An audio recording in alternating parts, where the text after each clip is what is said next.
Halo, Assalamualaikum warahmatullahi wabarakatuh. Saya Yulis Toto Nugroho, dosen di jurusan Teknik Elektro.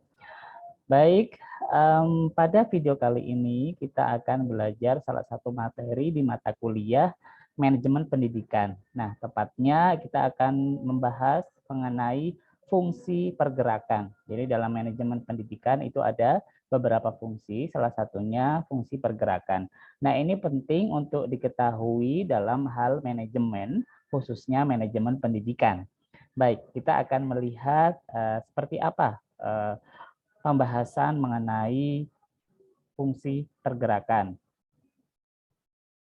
Ya, ini yang pertama ada actuating atau pergerakan. Nah, ini pergerakan ini tentunya kita sudah cukup familiar bahwa ini merupakan suatu proses menggerakkan orang agar mau bekerja, tapi bekerjanya dengan ikhlas dan sukarela demi ketercapaian organisasi secara efektif dan efisien. Ya, karena memang kinerja orang itu berbeda-beda dalam suatu organisasi. Ada yang memang sudah secara mandiri ya atau swadaya untuk bekerja secara maksimal, ada juga yang dia harus digerakkan gitu. Nah, ini menurut Terry pada tahun 1986, usaha untuk menggerakkan anggota kelompok sedemikian rupa hingga mereka berkeinginan dan berusaha untuk mencapai sasaran lembaga yang bersangkutan dan sasaran anggota perusahaan tersebut. Oleh karena para anggota itu ingin mencapai sasaran tersebut ya. Oke. Nah, kemudian pergerakan yang baik itu yang pertama tentunya jelaskan tujuan organisasinya itu seperti apa gitu, karena setiap organisasi tentunya memiliki visi misi yang berbeda-beda. Terus kemudian setiap orang menyadari, memahami dan menerima tujuannya. Jadi kalau udah klop dulu dengan tujuannya baru akan lebih mudah. Lalu ada jelaskan filsafat yang dianut organisasi, jelaskan kebijakan yang ditempuh apa, terus kemudian mengerti struktur organisasi. Jadi ketuanya siapa, terus di bawah ketua ada apa gitu kan. Peranan dan fungsi setiap orang harus jelas gitu. Ini sebagai apa? Sekretaris, ini sebagai kepala bidang atau kepala divisi apa begitu. Terus pentingnya kerjasama. Nah, ini adanya teamwork di sini ya. Jadi sebesar-besarnya organisasi itu tidak bisa dikerjakan oleh satu orang. Mereka membutuhkan orang lain gitu. Terus berilah pujian, teguran dan bimbingan. Jadi kalau bagus ya dipuji, kalau ada yang perlu ditegur ya ditegur, dan kalau yang nggak tahu ya dibimbing gitu. Jadi nggak semuanya dimarahin terus gitu.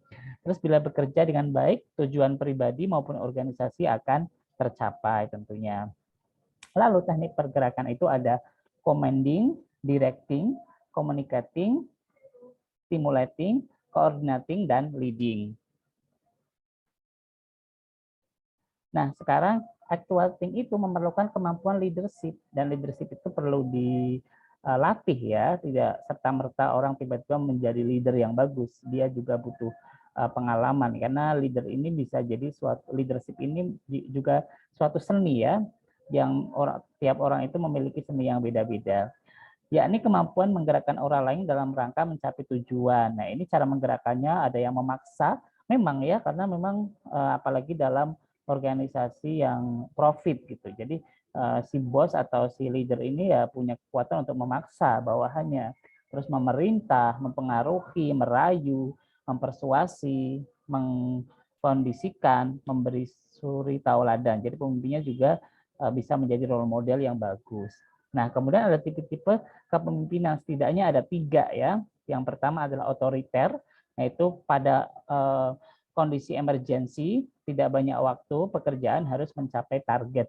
Nah, ini butuh suatu pemimpin yang otoriter atau gaya kepemimpinan yang otoriter. Jadi otoriter ini tidak selalu buruk ya, mungkin image orang itu kadang otoriter buruk, tapi ini tergantung kondisi. Apabila kondisinya sangat urgent, kemudian misalkan atau suatu organisasi ada banyak anggota yang memiliki banyak sekali pendapat dan tidak bisa disatukan, ya mau nggak mau pemimpin otoriter, apalagi di waktu yang sudah sangat mepet gitu. Misalkan menentukan pertemuan mau kapan, semuanya memiliki waktu yang beda-beda, nah itu ya mau nggak mau otoriter. Terus demokratis ya, ini cukup terkenal di Indonesia, butuh support penuh dari anggota. Tujuan tak mungkin tercapai tanpa legitimasi real dari anggota, suasana normalnya. Nah, ini cukup populer lah ya, setidaknya anggota dilibatkan untuk mencapai suatu keputusan begitu.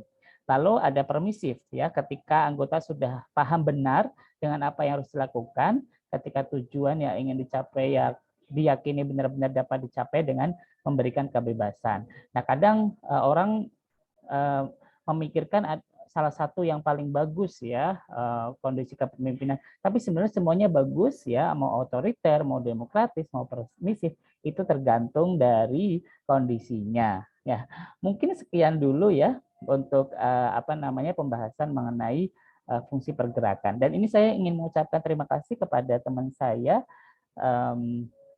Bapak Ainur Rifki yang telah membantu memberikan PPT ini sehingga saya bisa membuat video ini ya. Oke, mungkin sekian video kali ini dalam mata kuliah manajemen pendidikan, khususnya pembahasan mengenai fungsi pergerakan. Ya, ini sangat penting dalam organisasi dan tentunya banyak fungsi lagi seperti fungsi perencanaan yang perlu dipelajari lebih lanjut dalam manajemen pendidikan. Oke, sekian dari saya. Semoga kita dapat berjumpa di video selanjutnya. Saya Yuli. Assalamualaikum warahmatullahi wabarakatuh.